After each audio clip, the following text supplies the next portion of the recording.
healthier and reduces stress. So why wouldn't we be? A tropical storm warning, a flood watch, and a flood advisory have been issued for our area by the National Weather Service.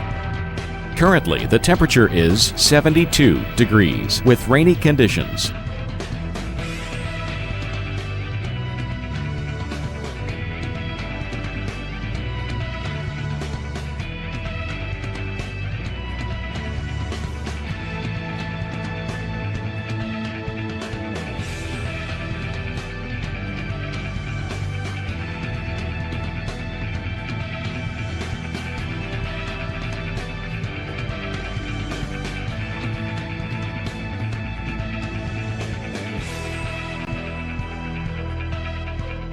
For tonight, windy with rain, heavy at times, low 69, winds northeast at 20 to 30 miles per hour.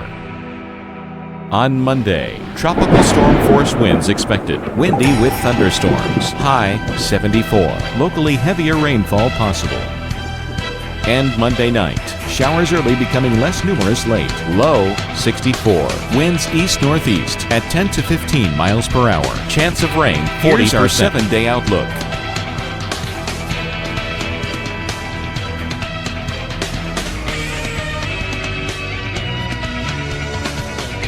Channel TV app is keeping you ahead of the storm all hurricane season. Our goal is to keep people safe. Log in and experience local weather.